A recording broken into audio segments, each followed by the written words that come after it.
আসসালামু আলাইকুম। প্রিয় দর্শক, অন্য মঞ্চের আলাপ চাইতায় আপনাদের সকলকে আমন্ত্রণ জানাচ্ছি। ইংরেজিতে একটি প্রবাদ আছে, আ ওল্ড ইন শিপস ক্লোথিং। বাংলায় যার অর্থ হলো ভেড়ার ছদ্মবেশে নেকড়ে।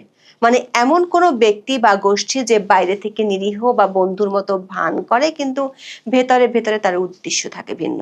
সংস্কার আর নির্বাচন নিয়ে দেশের অন্যতম বড় দল বিএনপি এমন ভেড়ার ছদ্মবেশে নেকড়ের খপ্পরে পড়েছে কিনা তা নিয়ে এখন আলোচনা হচ্ছে দলটির ভেতরে। একের পর এক ইস্যুতে সরকারকে নিঃশর্ত সমর্থন আর সহযোগিতা করেও দলটি এখন পড়েছে বিপাকে। উল্টো আওয়ামী লীগের টিম বৃষ্টি ঠেকাতে অধ্যাপক ইউনূসের নিমন্ত্রণে নিউ ইয়র্কে পরিস্থিতি আরো লেজে গোবরে করে ফেলেছে। নিউ ইয়র্কে বসে জামাত ইসলামীর সাথে সমঝোতা তো দূরের কথা, উল্টো আরো দূরত্ব বেড়েছে। অধ্যাপক ইউনূসের মধ্যে দলের প্রতিষ্ঠাতা জিয়াউর রহমানের ছায়া দেখতে পেয়ে দলের অভ্যন্তরে নতুন করে বিতর্কের জন্ম দিয়েছেন বিএনপি মহাসচিব। এরই মধ্যে সংস্কার সংস্কার দুধ ভাত খেলার শেষ পর্ব শুরু হচ্ছে 5ই সেপ্টেম্বর থেকে।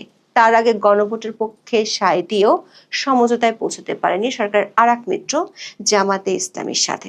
দলটির বেশ কয়েকজন সিনিয়র নেতার আশঙ্কা, জুলাই সনদ নাটকের শেষ পর্বে সরকার সুকৌশলে বিএনপির ওপরই দোষ চাপাবে, অথবা এমন ভাবে জুলাই সনদ বাস্তবায়ন করতে চাইবে যেটি করলে বিএনপির পক্ষে মানা সম্ভব হবে না। যদি নির্বাচনের স্বার্থে বিএনপি মেনেও নেয়, তাহলে রাজনৈতিকভাবে আরো ভরাডুবি ঘটবে বিএনপির। এর মধ্যে সংস্কার ইস্যুতে বিএনপির বিরোধী অবস্থানে থাকলেও আগামী নির্বাচনের জন্য 298টি আসনে প্রার্থী চূড়ান্ত করে ফেলেছে জামায়াতে ইসলামী। নিজেদের কাতারে ভিড়িয়েছে 6টি দলকে। অথচ কোন্দলে ভরা বিএনপি নির্বাচন তো দূরের কথা, সংস্কার ইস্যুরই কুল কিনারা করতে পারছে না। বরং ঢাকার মেয়র থেকে শুরু করে বিসিবি নির্বাচন, এরকম জাতীয় নির্বাচনের চেয়েও অপেক্ষাকৃত ছোটখাটো ইস্যুতে পেরে উঠছে না সরকার আর এক উপদেষ্টার সাথে। আবার দলের ভারপ্রাপ্ত চেয়ারম্যান তারেক রহমানের দেশে ফেরার কোনো লক্ষণ দেখা যাচ্ছে না। এমন পরিস্থিতিতে দলটির অনেক নেতাই মনে করেন বিএনপি এমন এক হাতে হাত রেখেছে যেখানে শুধু তার হাতই কামড় পড়ছে। বিস্তারিত জানতে চলুন যাওয়া যাক বিশ্লেষণে।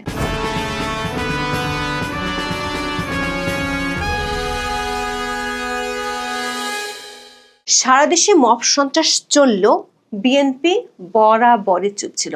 এমনকি মবের তোড়ে নিজ দলের মুক্তিযোদ্ধা নেতার বিরুদ্ধে নিয়েছিল শাস্তিমূলক ব্যবস্থা। উপদেষ্টা আসিফ মাহমুদের সাথে লড়াইয়ে পেরে না উঠে ইশরাক হোসেনের রাজনৈতিক ক্যারিয়ার জলাঞ্জলি দিতেও কার্পণ্য করেন দলটি। সেই আসিফের কাছে সম্প্রতি বিএনপিপন্থী লোকজনের বিসিবি নির্বাচনকেও জলাঞ্জলি দিতে হয়েছে। আওয়ামী লীগের কার্যক্রম নিষিদ্ধের ইস্যুতে প্রথম দিকে বিরোধিতা করেছিল, কিন্তু সরকার নিষেধাজ্ঞা আরোপের পর সরকারকে শুভেচ্ছা জানিয়েছে।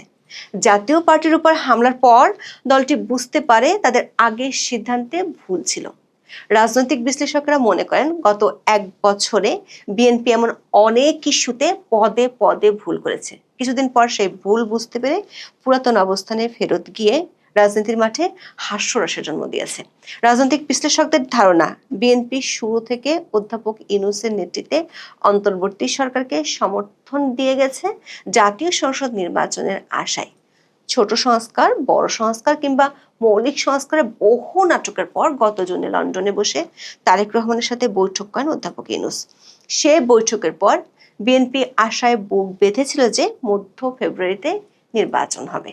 অধ্যাপক ইউনূসই তার দুই মিত্র এনসিপি এবং জামাত ইসলামীকে বসেও আনবেন। কিন্তু জাতীয় ঐক্যমত্য কমিশনের আলোচনার টেবিলে ও মাঠের রাজনীতিতে জামাত ও এনসিপি বিএনপিকে সংস্কারের নানান অঙ্কের বীজগণিত ও পাটিগণিত, কখনো কখনো উপপাদ্য আর সম্পাদ্যের জটিল সমীকরণ শিখিয়েছে। আবার কখনো কখনো পিথাগোরাসের আমলে ফিরিয়ে নিয়ে গিয়ে বুঝিয়ে দিতে চেয়েছে ঢেকে গেলা কোষ্ঠী পাথরের মতো কঠিন। এরই মধ্যে নিউ ইয়র্কে অধ্যাপক ইউনূসের জাতিসংঘের সফর ঘনিয়ে আসে। কার্যক্রম নিষিদ্ধ থাকা আওয়ামী লীগের কর্মকাণ্ডে সরকারের মধ্যে আশঙ্কা দেখা দেয় বিপদ আসন্ন। ডিম বৃষ্টি থেকে বাঁচতে অধ্যাপক ইউনূস 3 মিত্র দলকে সাথে নিয়ে যাওয়ার কৌশল আটেন। এ নিয়ে রাজনৈতিকভাবে বিতর্ক দেখা দিতে পারে এমন আশঙ্কা থাকার পরও বিএনপি রাজি হয়। বিষয়টি নিয়ে দলের অভ্যন্তরেই ব্যাপক আপত্তি উঠেছিল, কিন্তু লন্ডন থেকে নির্দেশ থাকায় বিএনপি সর্বোচ্চ পর্যায়ের 2 নেতা যান অধ্যাপক ইউনূসের সাথে। যে সমালোচনার ভয় দলটির ভিতরে দেখা দিয়েছিল সেটি পরে প্রচার পায়।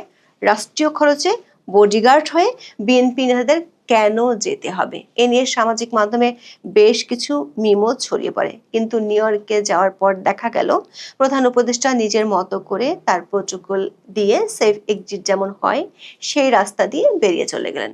কিন্তু বিএনপির মহাসচিব মির্জা ফখরুল ইসলাম আলমগীর সহ 5 রাজনীতিকের নিরাপত্তার কোনো ব্যবস্থাই ছিল না, ফলে ডিম বৃষ্টির শিকার হতে হয়েছে আক্তারকে। এনসিপি ও জামাত ইসলামের 4 নেতা এই সফরে থাকলেও দল দুটির সাথে স্থানীয় আওয়ামী লীগের কোনো মারামারি বা সংঘাত হয়নি, অথচ বিদেশের মাটিতে বসে আওয়ামী লীগের সাথে সংঘর্ষে জড়িয়েছে বিএনপি। তবে সবকিছু ছাপিয়ে মির্জা ফখরুল যখন বললেন মোহাম্মদ ইউনূসের মধ্যে তিনি জিয়াউর রহমানের প্রতিচ্ছবি দেখতে পান, তা নিয়ে শোরগোল পড়ে গেল পুরো রাজনৈতিক অঙ্গনে। প্রতিপক্ষ শিবির তো বটেই, নিজ দলের অভ্যন্তরে মির্জা ফখরুলের এমন বক্তব্য অনেক সিনিয়র নেতাই মানতে পারেননি। সূত্র বলছে দলের মহাসচিবের এ ধরনের বক্তব্যে খোদ দলের নেতাকর্মীদের মধ্যে হতাশার জন্ম দিয়েছে। তারা বলছে এটা দলের প্রতিষ্ঠাতার প্রতি অসম্মান। মির্জা ফখরুল জিয়াউর রহমানকে এমন এক লোকের সাথে তুলনা করলেন যিনি গত 14 মাসে লাশ আর মবের রাজত্ব কায়েম, সংখ্যালঘু নিপীড়ন, দেশ বিদেশের ষড়যন্ত্র, নারী নিপীড়ন, উগ্রবাদের উত্থান, স্বজনপ্রীতি, পাহাড়কে অগ্নিগর্ভ করে তোলা, বেকারত্বের হার বৃদ্ধি, অথচ বড় বড় কথার ফুলঝুরি ছাড়া জাতিকে কিছুই দিতে পারেনি। তবে কেউ কেউ আবার মির্জা ফখরুলের বক্তব্যকে কৌশল হিসেবে দেখতে চান। তারা বলছেন এই মুহূর্তে সরকারের সঙ্গে কোনো বিরোধে যেতে চায় না বিএনপি। তারা মনে করে এরকম কোনো বিরোধে গেলে নির্বাচন ঝুলে যাবে। সেটির লক্ষণও সাম্প্রতিক সময়ে দেখা গেছে, বিশেষ করে পার্বত্য চট্টগ্রামের সংঘাতে, সারা দেশে মব সন্ত্রাস সহ বহু গুরুত্বপূর্ণ ইস্যুতে দলটি মুখে কুলু পেটেছে। ডাকসু ও জাকসু নির্বাচনে তাদের চেয়ে দেখা ছাড়া কিছুই করার ছিল না।